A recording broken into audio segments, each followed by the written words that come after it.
হচ্ছে যে লাইটের যে স্পিড তাকে দুটো ইনার্শিয়াল ফ্রেমে দু রকমের হতে হবে। অর্থাৎ কোনো একটা ফ্রেমে যদি তার লাইটের ভেলোসিটি সি হয়, অন্য ফ্রেমে গেলে তার velocity c plus minus v করে চেঞ্জ হতে হবে। সুতরাং এবার প্রশ্ন উঠলো, তাহলে এই ভি জিনিসটাকে কি আমি মাপতে পারি, এবং এই সি সেটা কোন ফ্রেমের রেসপেক্টে সি? তো যেহেতু আমরা জানতাম যে যে কোনো ওয়েভের প্রপাগেট করার জন্য একটা মিডিয়াম লাগে, ফর এক্সাম্পল সাউন্ড ওয়েভে দেখতে পারো, যেখানে আমরা বলি যে এয়ারে সাউন্ড ওয়েভের velocity 330 metre per second, so I need a medium. ঠিক একইভাবে যদি আমরা এই প্রশ্নটা করি যে লাইটের যে মুভমেন্ট সেটার মিডিয়ামটা কি, এবং সেখানে আমরা দেখলাম যে লাইটের মুভমেন্ট যে মিডিয়ামের মধ্যে দিয়ে লোকজন ধারণা করার চেষ্টা করলো যে সেই ফ্রেমটাকে আমরা একটা বলবো ইথার ফ্রেম, অর্থাৎ আমাদের হোল ইউনিভার্স জুড়ে পুরো একটা ইথার একটা ছড়িয়ে আছে, তার কিছু অদ্ভুত প্রপার্টি মানে লোকজন ক্যালকুলেশন করে করে বার করলো, এবং লাইটের স্পিডটা সি, সেটা with respect to that preferred inertial frame which is called the ether frame. এবং তাহলে গ্যালিলিয়ান ট্রান্সফরমেশনের ধারণা থেকে আমরা বলতে পারি যে একটা ইনার্শিয়াল ফ্রেমের জায়গায় যদি আরেকটা ফ্রেম ভি ভেলোসিটিতে মুভ করে, তাহলে সেখানে যেমন ভেলোসিটি চেঞ্জ হয় plus minus u plus minus v এরকম করে, তাহলে ইথার ফ্রেমের রেসপেক্টে যদি কিছু একটা ভি ভেলোসিটিতে মুভ করে এবং সেটা যদি একটা ইনার্শিয়াল ফ্রেম হয়, তাহলে সেখানে লাইটের ভেলোসিটিটা আমার সি প্লাস মাইনাস ভি হওয়া উচিত, যদি সেটা গ্যালিলিয়ান ট্রান্সফরমেশন মেনে চলে। এবং এই মাইকেলসন আর মরলে তখন যেটা চেষ্টা করলেন যে এই যে ভি, এই ভিটাকে আমি মাপতে পারি কিনা। তাহলে এই ভিটা কি? এই ভিটা হচ্ছে ইথারের মধ্যে দিয়ে আর একটা ইনার্শিয়াল ফ্রেম যাচ্ছে। মাইকেলসন আর মরলে ধরে নিলেন যে সাপোজ আমার যে আর্থ, সেই আর্থটাকে আমি একটা ইনার্শিয়াল ফ্রেম হিসেবে ভাববো, এবং আমরা জানি স্পিডের লাইটের স্পিডটা হচ্ছে c with respect to ether frame. এবার যদি আর্থ ভি ভেলোসিটিটা ইথার ফ্রেমের মধ্যে দিয়ে মুভ করে, তাহলে আর্থের রেসপেক্টে তার ভেলোসিটি, লাইটের ভেলোসিটিটা হওয়া উচিত সি প্লাস মাইনাস ভি। তাহলে আমি যদি এক্সপেরিমেন্ট থেকে এই ভিটা বার করতে পারি, তাহলে আমি বলতে পারবো যে ইথারের মধ্যে দিয়ে আর্থের মুভমেন্টের স্পিডটা কত। তো এটা ছিল original idea, to find out the velocity of the earth with respect to the ether frame. এবং মাইকেলসনের মূল্যে সেই কাজটা করে যেটা দেখতে পেলেন সেটা হলো এইরকম, যে মাইকেলসনের মূল্যে অ্যাপারেটাসের ছবিটা আমরা আগের দিনই দেখিয়েছি, এবং যেটা দেখা গেল যে যে ইন্টারফেরোমিটার দিয়ে যে এক্সপেরিমেন্ট করা হলো, তাতে দেখা গেল যে ক্যালকুলেশন অনুসারে যা ফ্রিঞ্জ শিফট আসার কথা সেটা কিন্তু এলো না। মানে রাদার দ্যান দ্যাট আমি বলতে পারি যে within experimental accuracy, within that experimental error, আমার কাছে কোনো ফ্রিঞ্জ শিফট এলো না। এবং তোমরা যদি এতে স্লাইডটায় ফিরে যাও, আমি সেই জায়গাটা একবার দেখিয়ে নিই।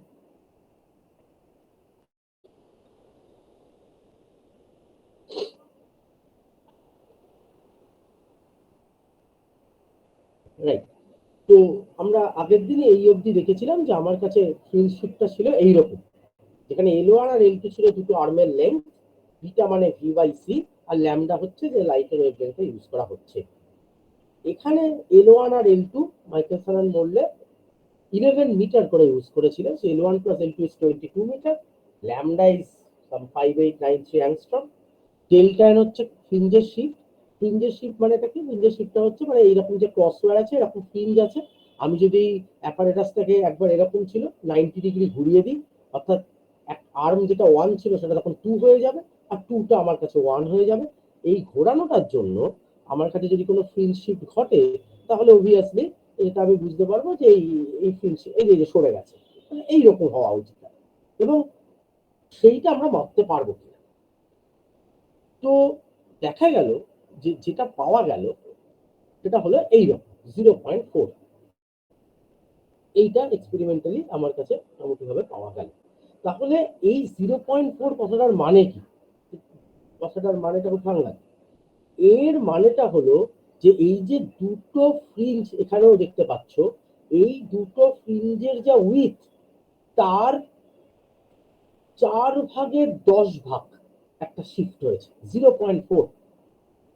অর্থাৎ এই যে দুটো ফ্রিঞ্জ এখানেও দেখাচ্ছে, এটা হচ্ছে ফ্রিঞ্জ স্পেসিং, মানে ফ্রিঞ্জ উইথ, সেটা সবাই জানো আর কি, অলরেডি প্র্যাকটিক্যাল করেছো সবাই, ফাইন্যান্স বাই প্রেজেন্ট থেকে শুরু করে সবাই স্পেকট্রাম দেখতে জানো।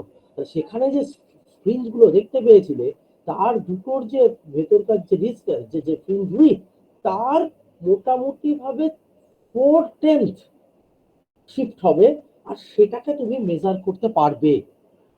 এটা থিওরিটিক্যালি ক্যালকুলেশন করে দেখা গেল। মাইকেলসন আর মোরলে যে এক্সপেরিমেন্টটা, যে অ্যাপারেটাসটা বানিয়েছিলেন, সেটা হচ্ছে one of the most engineers apparatus ever made. খেয়াল করো যে এই এক্সপেরিমেন্টটা হচ্ছে 1886 এরকম সময়, আমি পরে অরিজিনাল ডেটাটা দেখাচ্ছি। এবং তারা যেটা বানিয়েছিলেন তাতে কি করা যেত, এক্সপেরিমেন্টের অ্যাকুরেসিটা কতদূর ছিল, 1/100, অর্থাৎ আমি যদি 1/100 চেঞ্জ হয়, তাহলেও আমি সেটাকে ডিটেক্ট করতে পারবো। থিঙ্ক অ্যাবাউট দ্য অ্যাকুরেসি, যে যে যে লেভেলে আর কি। এই দুটো ফ্রিঞ্জের যে উইথ, তার 1/100 যদি শিফট হয়, আমি তাও মাপতে পারবো। আমার অ্যাপারেটাসটা এতটাই ভালো। তাহলে এই ডেল্টা এন যেটা দেখা যাচ্ছে 4/10, সেটা অবভিয়াসলি আমার মাপতে পারা উচিত। তো 0.4 is obviously very much within the 0.01. সুতরাং যদি কোনো ফ্রিঞ্জ শিফট ঘটে, তাহলে আমি এক্সপেরিমেন্টালে মাপতে পারবো। এবং দেখা গেল যে সত্যি সেরকম কোনো ফ্রিঞ্জ শিফট পাওয়া গেল না। অর্থাৎ এই ডেল্টা এনটা এক্স্যাক্টলি 0 উইদিন এক্সপেরিমেন্টাল। তো যেহেতু L1 L2 ল্যামডা এগুলো 0 হতে পারে না, বিটাটা V/C, সি 0 হতে পারে না, তাহলে একমাত্র কথা হচ্ছে বিটা 0। তার মানে আর্থের velocity with respect to ether, এটা 0। এইটা আমরা পরিষ্কার বলে দিতে পারছি। এইটা অরিজিনাল ডেটাগুলো। এবং মানে মাইকেলসন মূল্যের এই যে ছবিটা দেখছো, যে এইটা অরিজিনাল পেপার থেকে, একদম 1886 এর পেপার থেকে। এবং সেখানে এই যে ফ্রিঞ্জের এরকম ভেরিয়েশন বা এইসব জিনিস আর কি মাইকেলসন মূল্য করেছিলেন।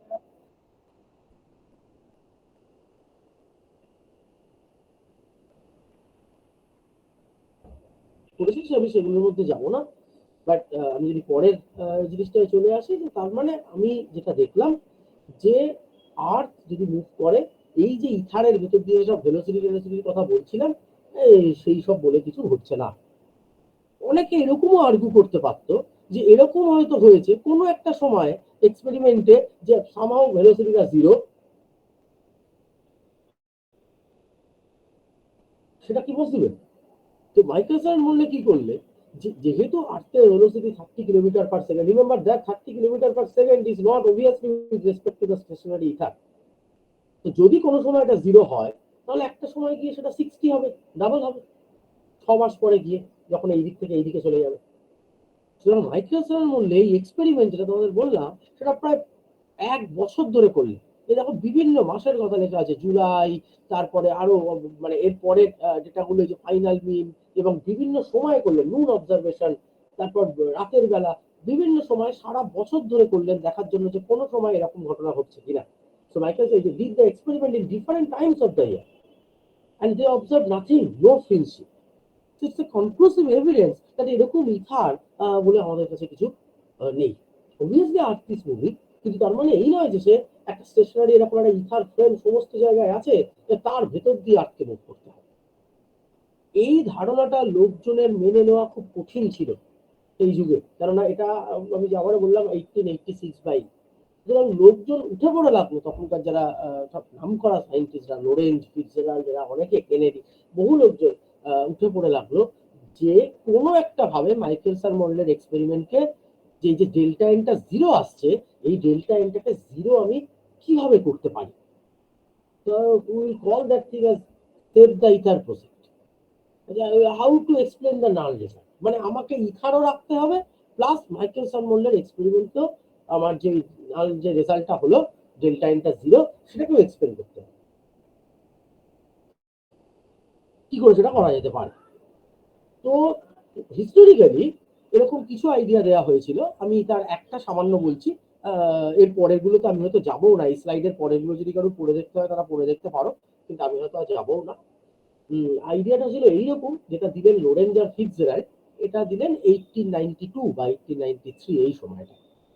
লোরেঞ্জটা বললেন, ওনারা হাইপোথিসিস দিলেন হুইচ ইজ অ্যাবসলিউটলি রং, কিন্তু পরবর্তীকালে আমরা দেখবো পরের বা পরের তারপরের ক্লাসে গিয়ে যে এটা ফিরে আসবে রিলেটিভিটিতে, কিন্তু সম্পূর্ণ অন্যভাবে।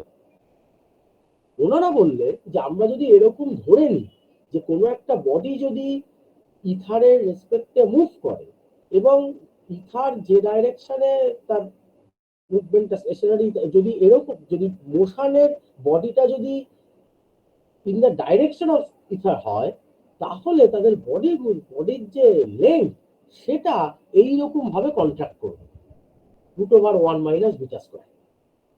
আর যেটা পারপেন্ডিকুলার ডাইরেকশনে আছে সেটা কিছু চেঞ্জ করবে না। অর্থাৎ এই যদি মাইকেলসন মল্লের ছবিতে চলে যাও, এই যে এইভাবে গিয়ে আসছিল আর এইটা মুভ করছিল, তাহলে এইটা মুভমেন্ট মানে হচ্ছে ইথারের ডাইরেকশন। এই যে ইথার উইংটা দেখতে পাচ্ছ, তাহলে এই যে আর্ম যার লেন্থটাকে আমি L1 বলেছিলাম, সেটা আর L1 নয়, সেটা L1 √1 - β², এরকম। আর এই যে আর্ম 2, যেটা ইথার উইংয়ের ডাইরেকশনের দিকে নয়, সেটা L2 থেকে যাবে। আবার যখন 90 ডিগ্রি ঘোরাবো তখন আর্ম 2টা কন্ট্রাক্টেড হবে, আর্ম 1টা হবে না। এইভাবে তারা একটা হাইপোথিসিস নয়, কিছু অঙ্ক টঙ্ক লোরেঞ্জ করলেন এসব দেখানোর জন্য।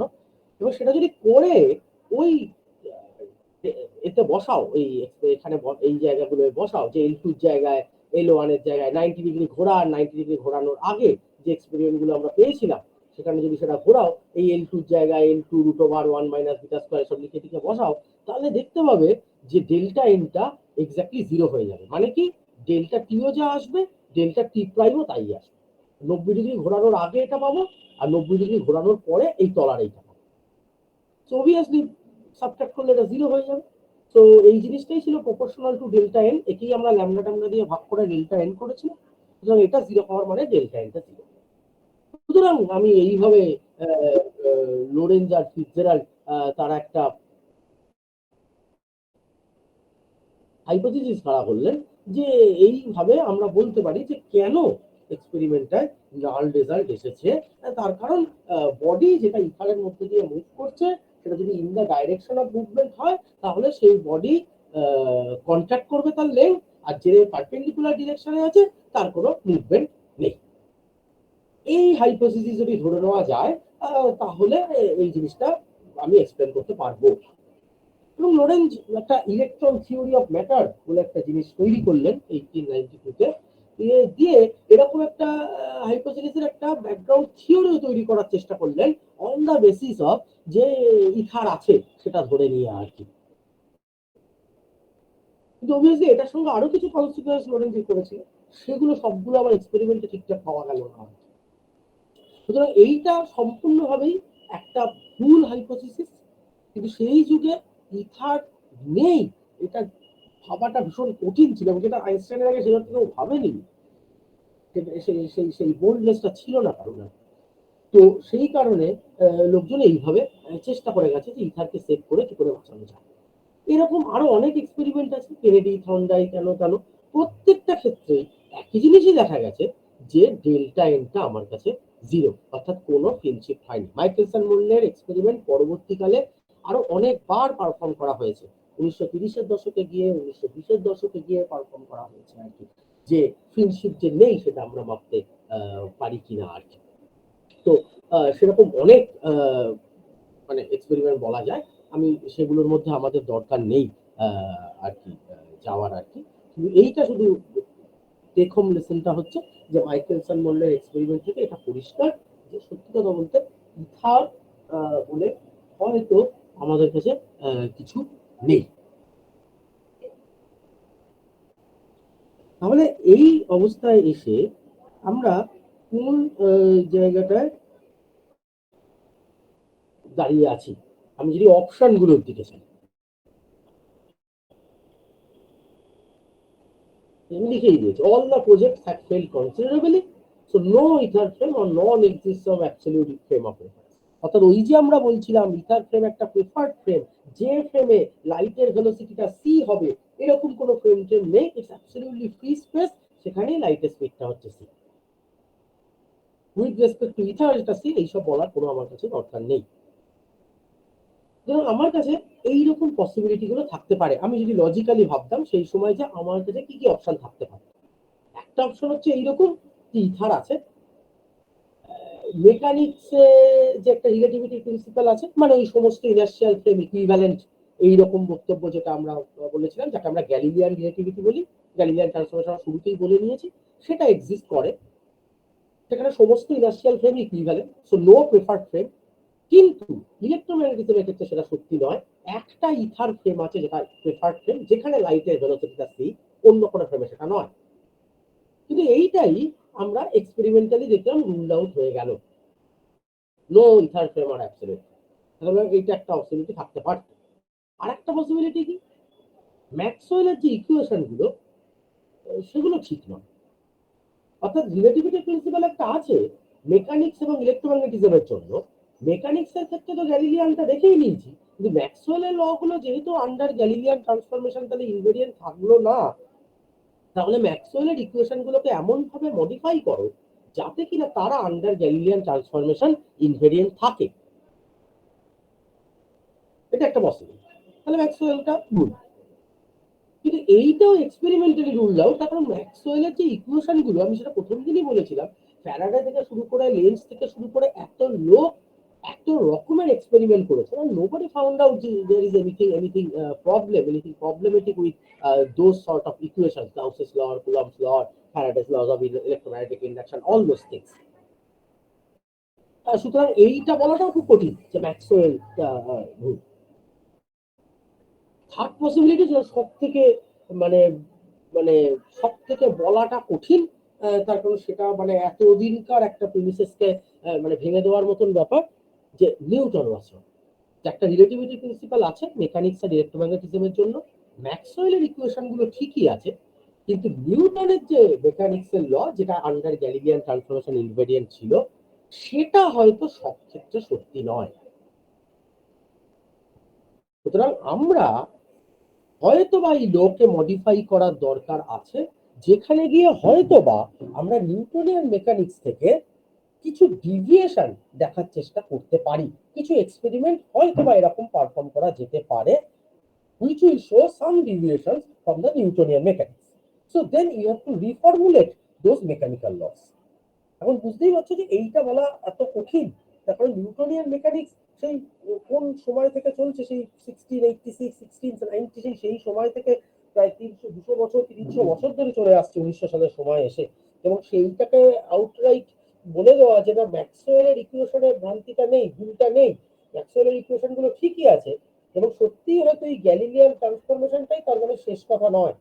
আমার এমন কিছু ট্রান্সফরমেশন আছে যে ট্রান্সফরমেশনের আন্ডারে ম্যাক্সওয়েলের ইকুয়েশন গুলো ইনভেরিয়েন্ট থাকবে, হয়তো বা নিউটনস ল থাকবে না।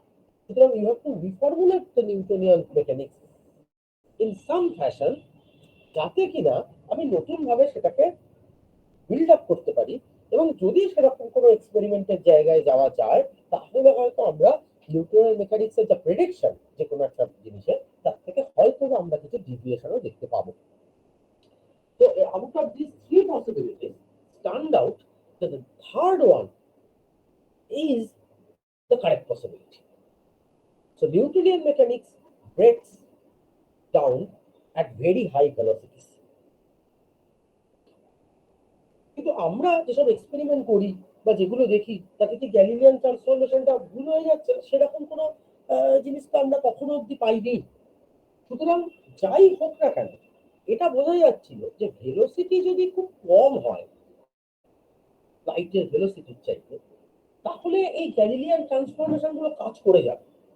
কিন্তু যদি ভেলোসিটি খুব বেশি comparable to the speed of light আসে, তাহলে হয়তোবা কিছু চেঞ্জ গ্যালিলিয়ান ট্রান্সফরমেশনের রিলেশন গুলোতে করতে হবে, এবং অ্যাকর্ডিংলি বাকিটাও চেঞ্জ হবে।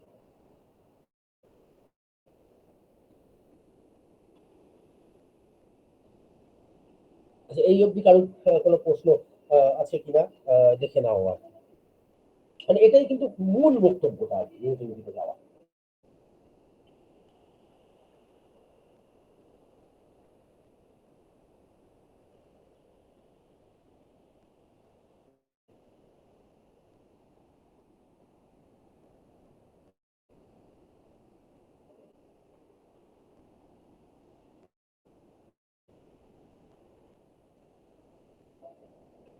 ঠিক আছে, বোঝা গেছে যে জিনিসটা এগোচ্ছে কি করে সেই জিনিসটা বোঝাটা দরকার। এরপরে অবশ্য কিছু নেই, এটা একটা প্রবলেম। প্রবলেমটা হচ্ছে যে যদি যদি মাইক্রোসার্মোলের অ্যাপারেন্সটাকে জেনেরিক্যালি করা যায়, অর্থাৎ ওরকম পারপেন্ডিকুলার না করে আর্মটা যদি একটা থিটা অ্যাঙ্গেলে থাকে আর কি ভেলোসিটি ডিরেকশনের সাথে, তাহলে যে ডেল্টা টিটা পাওয়া যায় সেটা এরকম দেখতে হয়। সেটা চাইলে কেউ অঙ্ক কষে দেখাতে পারো।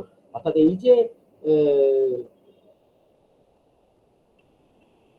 ছবিটা আমরা দেখিয়েছিলাম, এখানে তো আমরা ধরেই নিয়েছিলাম, এই যে আমি লিখেই দিয়েছি যে one of the arm of the interferometer is aligned along the direction of motion of the earth, parallel করা আছে এখানে লিখে। যদি না থেকে কোনো একটা থিটা অ্যাঙ্গেলে থাকে তাহলে তার প্রজেকশন নিয়ে তখন তোমাকে এল কস থিটা হয়ে যাবে, এদিকটা এল সাইন থিটা হয়ে যাবে, এইরকম করে নিয়ে আবার ওই ফিল্ডশিপটা ক্যালকুলেট করা যায়, যেটা হচ্ছে এই ডেল্টা থিটা।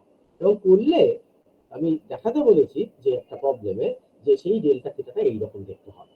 এটা ইম্পর্টেন্ট, এই কস টু থিটা ফ্যাক্টরটা তখন এইটাই এরকম ধরনের ভেরিয়েশন দেয়। এবং মাইক্রোসার্মোলের অরিজিনাল পেপারের যদি ডায়াগ্রামটা দেখো সেখানে কিন্তু ওই ভেরিয়েশনটাই ছিল। সুতরাং মাইক্রোসার্মোলে যে সবসময় তার আর্মটাকে প্যারালাল টু ইথারোইন বা কিছু একটা সঙ্গে সমান প্যারালাল করে রেখে দিয়েছিলেন তা কিন্তু নয়, সবসময় তারা সমস্ত ডাইরেকশনে এই জিনিসটা করে রেখেছিলেন। তো দ্যাটস ওয়াই এইরকম একটা ছবি এসেছে। তোমরা যদি দেখতে চাও এইরকম ছবি তোমরা রেসনিকের বইতেও দেখতে পাবে, কিন্তু এইটা কোথাও এক্সপ্লেন করা নেই।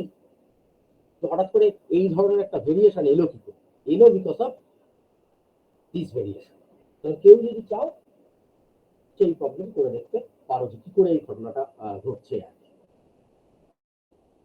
তাহলে এই অবধি হলো আমাদের মাইকেলসন-মডেলের ব্যাপার আর কি। তো এরপর তাহলে এবার আমরা চলে যাবো যে আইনস্টাইন কি করবে। আইনস্টাইন মাইকেলসন-মডেলের ব্যাপার আমি প্রথম দিনই মনে হয় বলেছিলাম সেই অর্থে জানতেনি না, মানে এরকম একটা এক্সপেরিমেন্ট বা এসবের কথা। আইনস্টাইন এগিয়েছিলেন পুরোপুরি ভাবে যে বেসিক থিওরির পার্ট। কিরকম পার্ট এটা দেখানোর জন্য এটা একদম 1905 এর যে রিলেটিভিটির পেপার তার ফার্স্ট প্যারাগ্রাফ হচ্ছে এটা। তোমরা যদি চাও এইখানে যেটা লেখা আছে, এটা রেড বক্স দিয়ে আর কি, সেইটা খুব ভালো করে পড়ে দেখতে পারো যে আইনস্টাইন যেটা পড়ছে সেটা হচ্ছে যে রিলেটিভ মোশনের দিকে ব্যাপারটাকে নিয়ে যাচ্ছে ফ্রম দ্য ম্যাক্সওয়েলস ইকুয়েশন। আইডিয়াটা মোটামুটি ভাবে কেমন? আইনস্টাইন বললেন যে যদি আমার কাছে একটা কন্ডাক্টর থাকে তার ভিতর দিয়ে কারেন্ট যাবে, তার ভিতরে ইলেকট্রিক চার্জ আছে, চার্জ মুভ করলে কারেন্ট তৈরি হবে, এবং আমার কাছে হয়তো বা একটা ম্যাগনেট আছে, তাহলে আমি একটা কাজ করতে পারি যে কন্ডাক্টরটাকে রেস্টে রেখে ম্যাগনেটটা তার দিকে মুভ করিয়ে আনতে পারি, অথবা ম্যাগনেটটা রেস্টে রেখে কন্ডাক্টরটাকে মুভ করিয়ে আনতে পারি। দুটো ক্ষেত্রেই আমরা দেখবো ওয়্যারের ভেতর দিয়ে কারেন্ট ফ্লো করছে, কারণটা কিন্তু সমান নয়।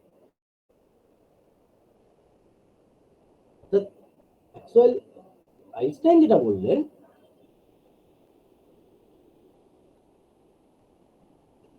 এটা খানিকটা হলো এইরকম,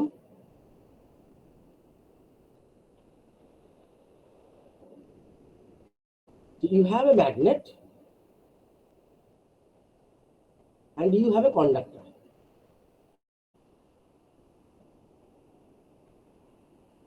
এবার তুমি একটা কাজ করতে পারো, ম্যাগনেটটাকে মুভ করাতে পারো, ম্যাগনেটটা in motion, কন্ডাক্টরটা at rest.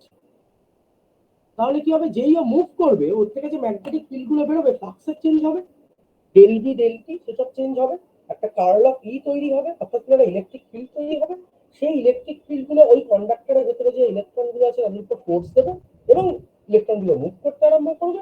So that there will be a current.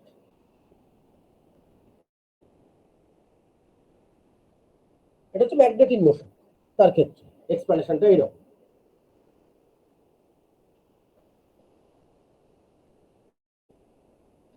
আর উল্টোটা কি, তুমি যদি ম্যাগনেটটাকে রেস্টে ধরো,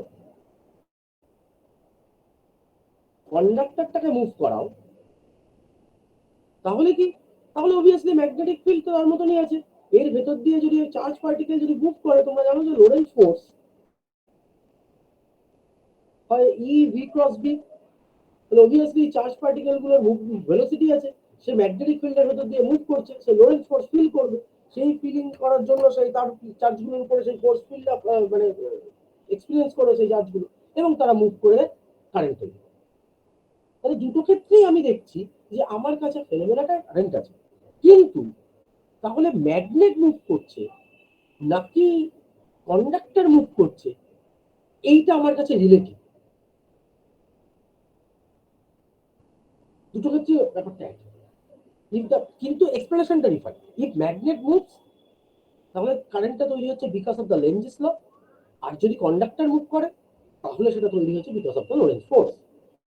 তাহলে এই যে রিলেটিভ মোশন, এই রিলেটিভ মোশন এই দুটোর মধ্যে আমি যদি ফেনোমেনাটাকে দেখি, আমি ফেনোমেনাটাকে কোনোদিনই তফাৎ করতে পারবো না।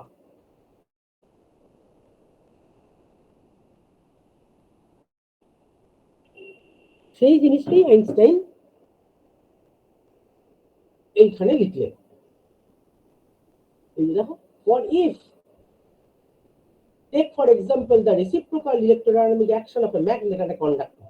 The observable phenomena here depends only on the relative motion of the conductor and magnet. Note the word relative motion of the conductor and the magnet. Whereas the customary view draws a sharp distinction between the two cases in which either the one or the other of these bodies is in motion. What if the magnet is in motion and the conductor at rest? There arises in the neighborhood of the magnet an electric field. The current curl of equals to del B del T with a certain definite energy, producing a current. But if the magnet is stationary and the conductor in motion, no electric field arises. In the conductor, we find an electromotive force. Why? Because of the Lorentz force. আমি যদি দুটোর ক্ষেত্রে দেখি, আমার এক্সপ্রেশনটা different, কিন্তু পুরো ঘটনাটাই যে ওয়্যারের ভেতর দিয়ে কারেন্ট ফ্লো করছে, সেটা ডিপেন্ড করছে only on the relative motion between the magnet and the conductor, nothing else. So এই লিখে, সো শেষে লিখলেন, assuming the equality of relative motion, the electric currents on the same path and intensity as those produced by the electric forces in the former case. প্রথম ক্ষেত্রেও যা, দ্বিতীয় ক্ষেত্রেও তাই, কিন্তু যেটা ইম্পর্টেন্ট যে ম্যাগনেট মুভ করছে নাকি কন্ডাক্টর মুভ করছে ডাজন্ট ম্যাটার। যদি তাদের ভেতরে একটা রিলেটিভ মোশন থাকে, তাহলে দুটো ক্ষেত্রেই আমি কারেন্ট দেখতে পাবো। সুতরাং এই দুটোর মধ্যে ডিস্টিংশন করা মুশকিল। So the important point is not whether the magnet is moving or whether the conductor is moving. The important point is there is a relative velocity between the magnet and the conductor, whichever way, যে কোনোটা একটা move করতে পারে। আমি সেটা এখানে লিখেও দিয়েছি। আইনস্টাইন তাহলে প্রথমেই ধরে নিয়েছিলেন যে ম্যাক্সওয়েল ইকুয়েশন গুলো কোনো ভুল থাকতে পারে না, এবং সেই কারণে এই পেপারটা শুরুটাই হচ্ছে ম্যাক্সওয়েলের ইলেকট্রোডাইনামিক্স দিয়ে, যে এইটা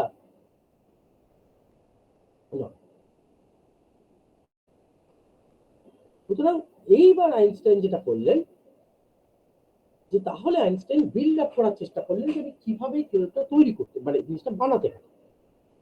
তো আইনস্টাইন দুটো পস্টুলেট দিলেন। তার মধ্যে প্রথম পস্টুলেটটা কিন্তু অলরেডি প্রায় আমরা জানি, two basic postulates of special theory of relativity.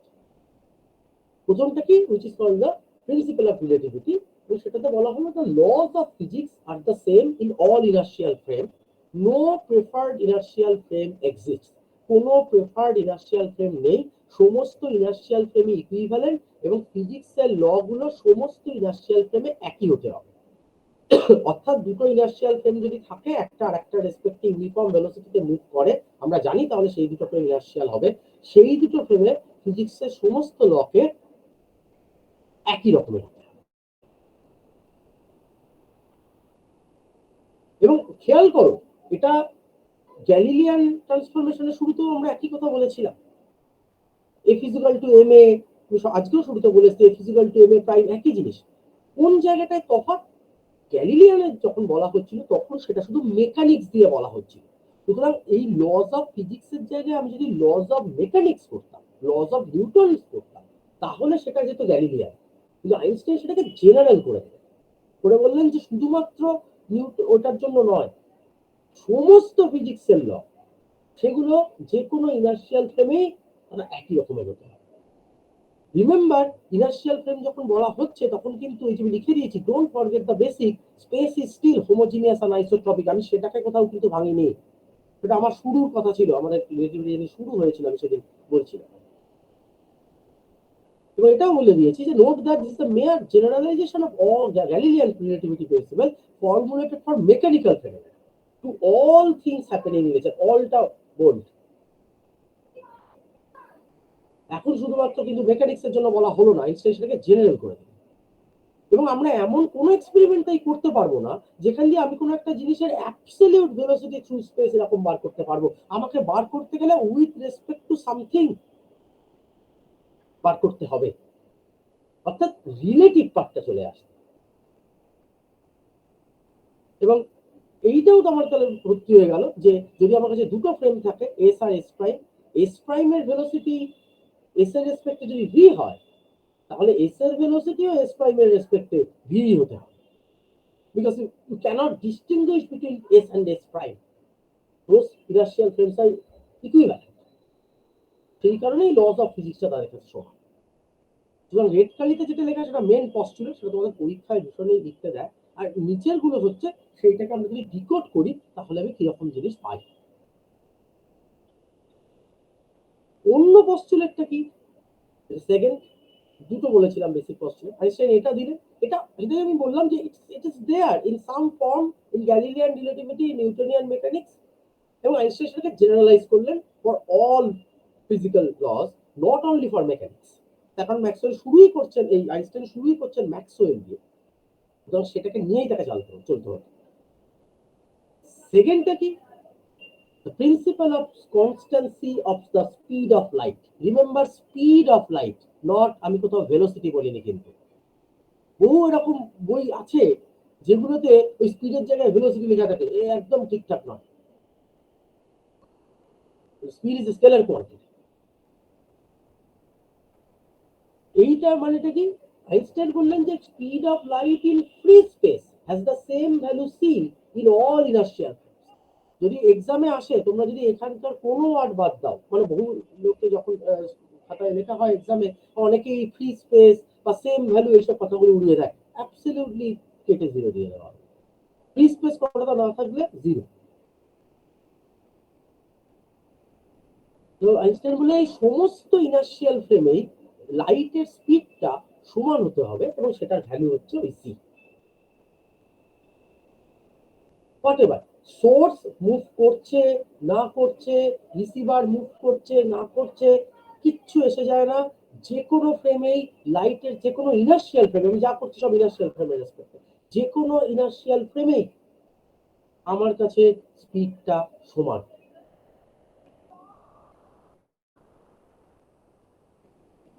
Galilean transformation থেকে কিন্তু আমি তফাৎ করে গেলাম। খেয়াল করো যে আমি যদি পরে করি, যে এই প্রশ্নটা অনেক সময় আসে, আমি এই প্রশ্নটা নিয়ে প্রচুর এগোবো না, হয়তো যদি কোনো সময় পরে অফলাইনে পরের দিকে কোনো সময় শেষের দিকে সময় পাওয়া যায় তখন করা যেতে পারে, যে আমাদেরকে সত্যি দ্বিতীয় পস্টুলেটটা দরকার নাকি প্রথম পস্টুলেটটাই সাফিসিয়েন্ট সবকিছু বোঝার জন্য। তার কারণ যদি ইনার্শিয়াল ফ্রেম ইকুইভ্যালেন্টই হয় তাহলে কি সমস্ত ফ্রেমের স্পিডটা সমান হওয়া উচিত নয়? Answer is no.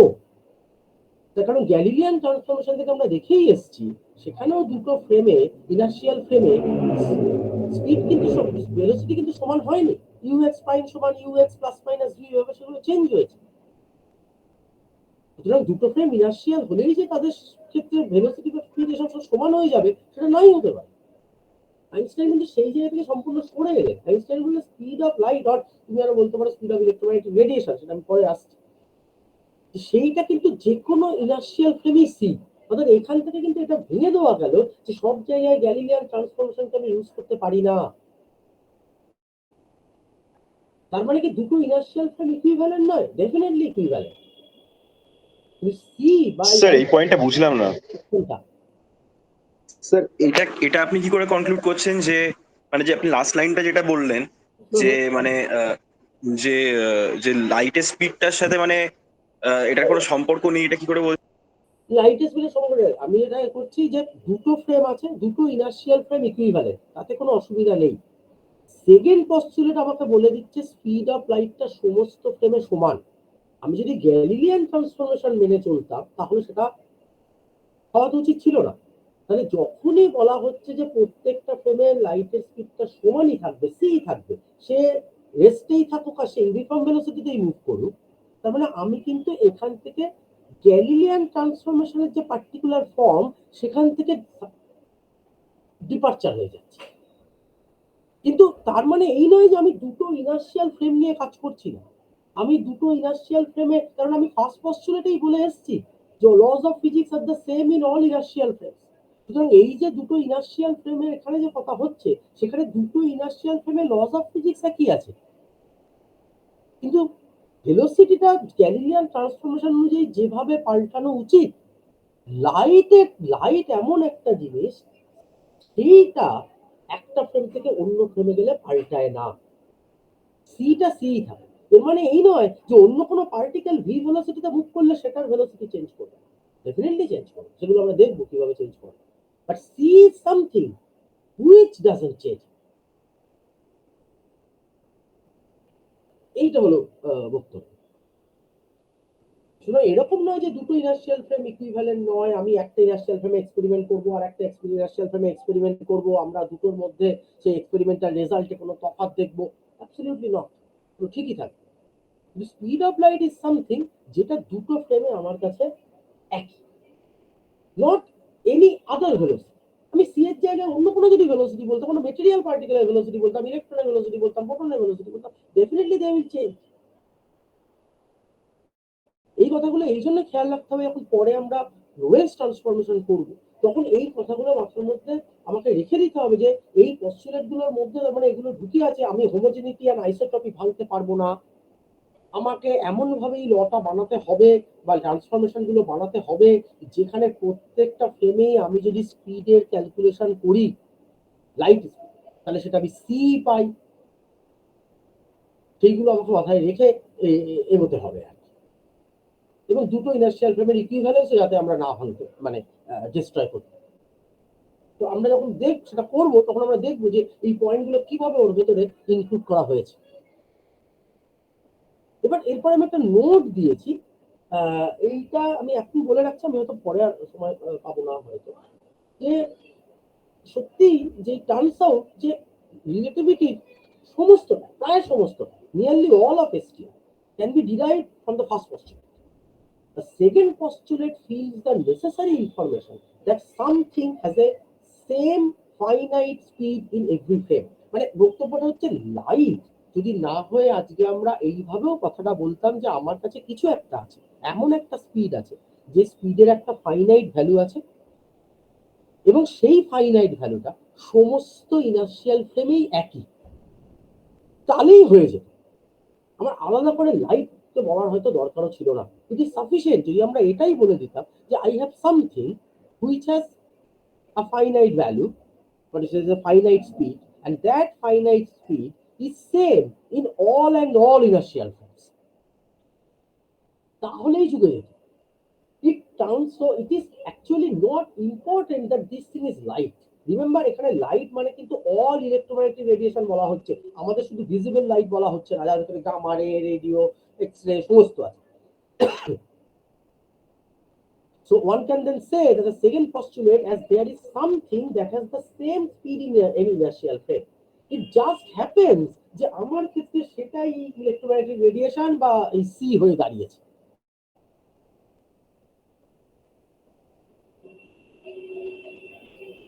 না হয়েও যদি কেউ বলতো পস্টুলেট গুলো আমার কাছে রিফর্মুলেট করতো এরকম করে যে ফার্স্ট পস্টুলেট হচ্ছে ওই সমস্ত laws of physics same in all inertial frames, আর আমার কাছে কোনো একটা কোয়ান্টিটি আছে, there is something that has the same finite speed in all inertial frames, that is sufficient to derive the Lorentz transformation.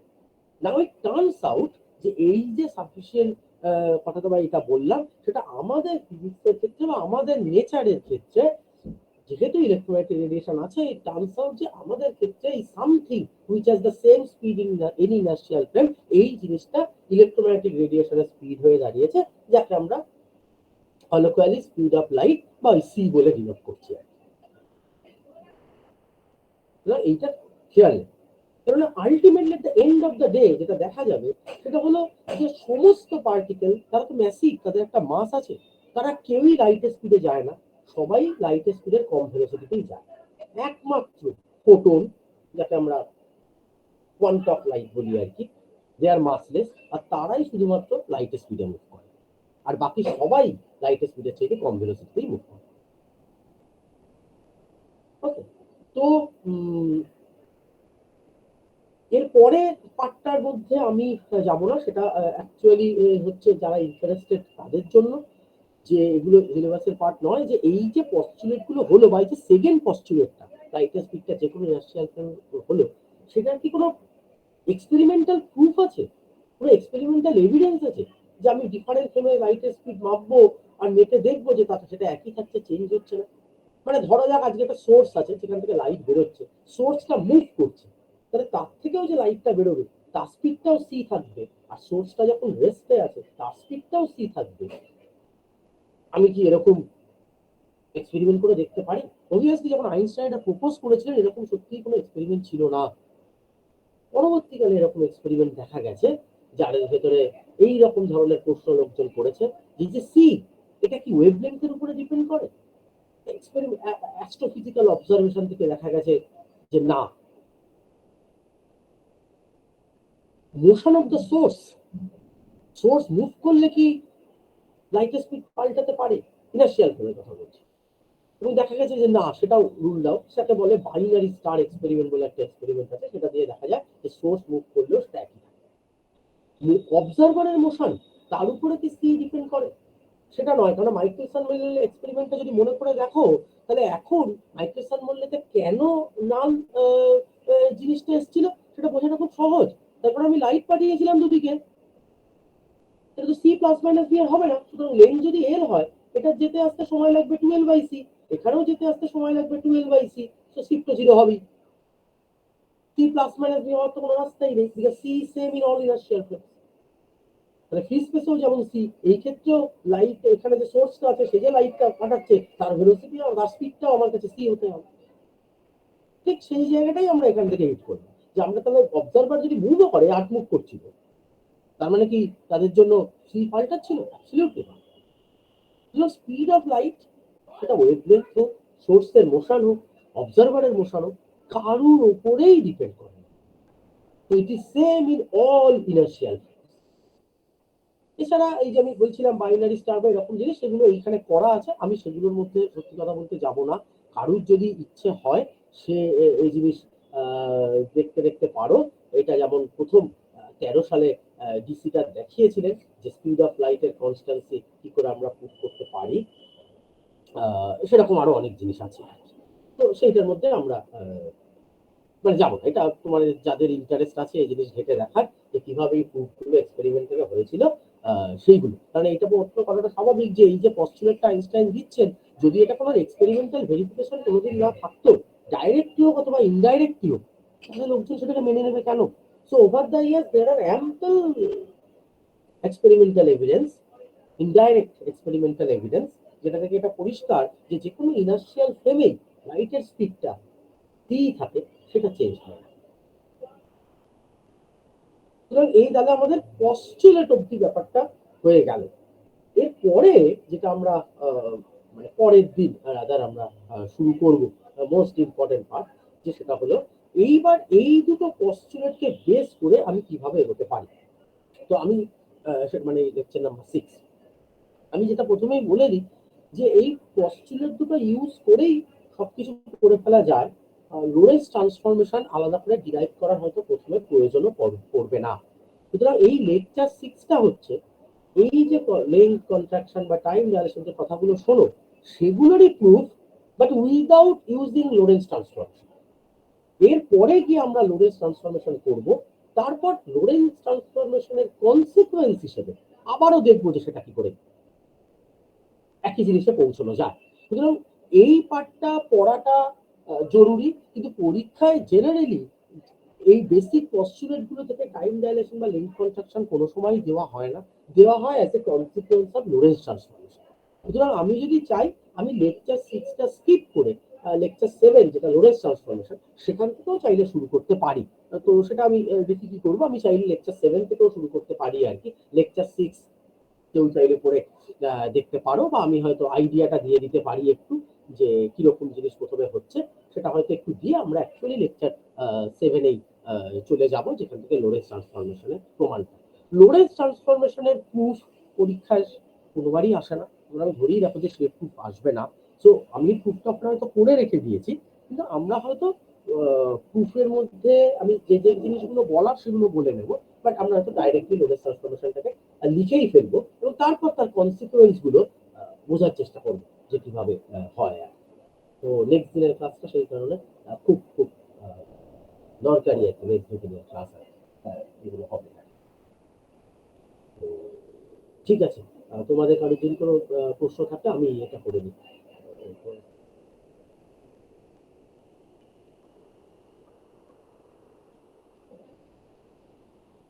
তারপরে তো আমি স্ক্রিনশট নিয়ে নিয়েছি। তাহলে স্টপ করছি, ওকে? লিক করতে পারো, অসুবিধা নেই।